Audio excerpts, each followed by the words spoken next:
Hello, we are Living Free with Paleo, and today we are going to make a meatloaf. This meatloaf is AIP friendly, it's paleo friendly, it is low carb, and with just a couple adjustments, you can make it keto friendly too. Today, Scott is going to be the one to show you how to make this simple and delicious dish. Also, I just wanted you to know, a lot of people talk about meal prepping, and this is a great dish for meal prepping because it takes pretty much the same amount of work to do 2 meatloaves at once, and you can freeze it and save it for later. So it's really not any more work to do 2 as it is to do 1. So I will go ahead and hand this over to Scott. All right. So what I got here is 2 pounds of ground beef, and I'm going to use a pound of ground turkey, but you can use lamb or pork if you like, or you could use a pound of pork, pound of lamb, pound of turkey, but we're just going to use turkey. So I'm going to mix this together. Turn that into something there. I like to work these 2 together first to make sure I got it mixed well. A little bit of hand washing goes into this recipe, which is alright because sometimes meat's a little cold and your hands get pretty cold, so you gotta go warm them up in the warm water. So, alright, I got that. Now I'm gonna jump over and wash my hands real quick. And now Scott will help me share what we have. Right here we have, how many zucchini and carrots? There's 1 carrot and 1 zucchini. And you can see they're shredded, so 1 of each. And if you want to make this keto friendly, you can switch the carrots out just for another zucchini and go ahead and do that. And Scott was saying the zucchini is wet, and so it acts like an egg. These are the binders. And then the cauliflower. This is riced cauliflower. How much is that? I tried for 1.5 cups, but I got about 1.75 cups. So, which is fine if you go over, if you... This is a pretty flexible recipe. Half a medium onion. Half of a medium onion diced up. 3. All right, well, I'll get this stuff in here. All right, go ahead. Here's your onion. Yeah, and these 1 cup of carrots, 1 cup of zucchini, I measured them after I ground them up, and they came out as a light cup with the carrots and a heavy cup with the zucchini, but it was a cup, so just so you know.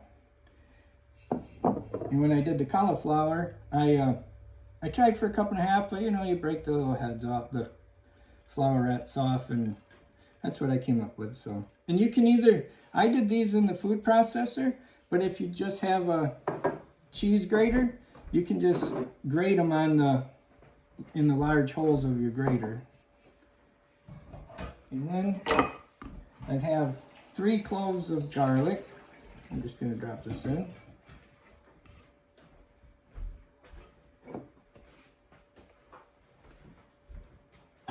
And then okay, now I have some coconut aminos. This gives you a little more flavor. I should probably measure it. I put about a tablespoon in, so I got a teaspoon here, so I'll just 3 of these.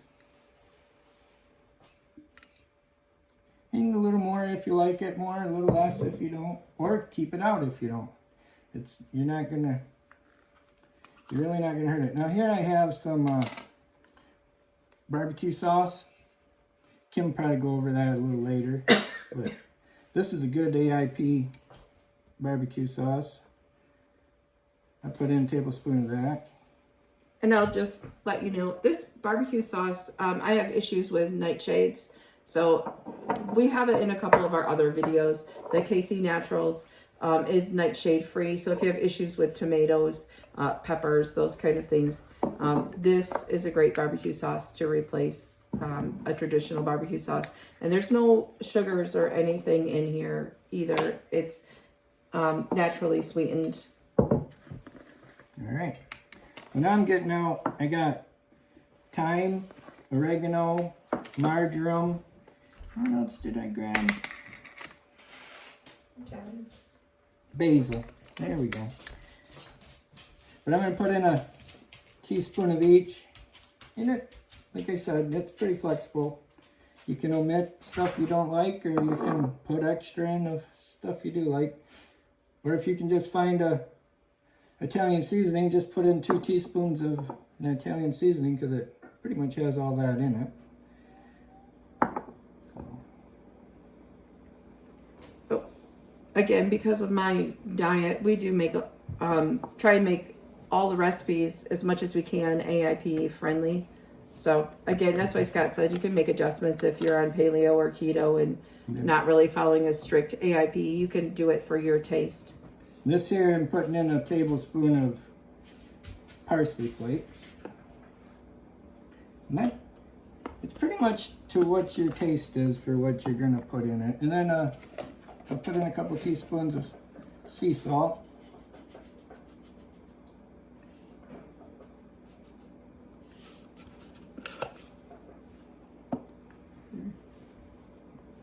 All right, now I'll just mix this thoroughly.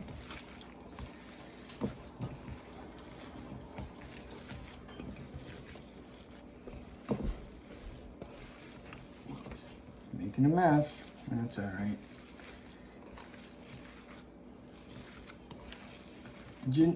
As you can see, the vegetables are plainly visible. Good. You really, when you get done cooking it, because you don't taste them, and you don't, like Scott said, you don't really see them. you get a helping of vegetables just eating them meatloaf. So. Yeah, and then also with this, and we'll make it another time too, is basically this is the same recipe that we use to make our meatballs with too. Right. So now I'm going to put that into my casserole dish. Since I use 3 pounds, I don't really put it in a loaf pan because it's pretty good. But I'll just try to make it pretty evenly shaped so it cooks through. So it cooks through even. So just a nice little loaf. That's pretty nice right there. Now I gotta wash my hands again. Okay. And so you can see this is a baking dish and it's a good size. So if you doubled this recipe and had a couple of them, if you're cooking for a family, this will last us quite a bit. But if you're cooking for a family and you double this, you've got a couple of meals with each one. So. And like Kim said, if you make them into meatballs, you can freeze them and take them with you. Now I got 4 slices of bacon.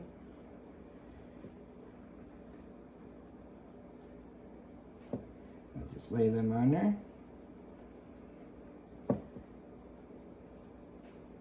Right, now I got the oven warmed up to 375. And I'm going to put that in there for about an hour, and then we'll check it for a temperature around 155 to 160. Because as it rests, the temperature will rise, get up to the 165. That's safe for meat. But here we go. I'm putting it in the oven. All right. So again, the oven is on 375, and we want to get it up to temperature about 165 at the end. All right. Hi, welcome back. It has been about an hour and 25 minutes in the oven, and we waited. It got up to 165, so we wanted just to show you the finished product. I guess I'm having a little bit of trouble getting my tongue to work. We also took part of that hour and 25 minutes, a little less than 5 minutes. We had this under the broiler just to get the bacon a little more crispy. And Scott will cut into it and show you. Go ahead. Yep. After the hour was up, I checked it and it wasn't quite done, but there's quite a bit of fat that had gone into the pan. So I I drained that out, and then I finished cooking, and before we removed it, I drained the rest of the fat out. But as you can see, you don't really see anything of the cauliflower and zucchini. You just see little bits of carrot. So I think the kids wouldn't even know you cooked it this way. So Can you open that up again? yeah, I'll open it up. And you can see, we'll get it up close. Yeah, there's just little bits. It just of looks orange, like so, but meatloaf, and they just wouldn't looks be able like to see. meatloaf. And another thing I was gonna say was, if you're kind of crunched for time, what we've done before is bought a bag of broccoli slaw and measure out 3 cups of the broccoli slaw. Sometimes I'll cut it up a little smaller because they come in a little bigger chunks, but just use that. And that seems to work good if you don't feel like you have the time or energy to grate up all the cauliflower, zucchini, and carrots. So the broccoli slaw does work. So that makes it a little easier on you. So Right. So we really hope that you enjoyed our recipe today. Again, Scott gave you some tips with the broccoli slaw to replace some of the vegetables. You can change the vegetables and the seasonings for your liking. Keep it similar. Change it up just a little bit. Also, we will make a video on how we use this for our meatballs, and then doubling the recipe in order to make ahead meals and freeze, especially for those of us who are working through autoimmune issues and don't really have the energy to cook every single day. So we hope you like our video. Yep. If you do, click like, subscribe, and click the bell for notifications. We have been trying to put at least one video out every week. Go ahead and leave a comment. Tell us if you tried it, if you like it. Ask any questions. And if there's anything specific that you want us to try to make maybe some more desserts, if you want some more information on AIP or GAPS or Paleo, any of those, go ahead and put those in the comments and let us know. Anyways, have a great night and bon appetit. see you later.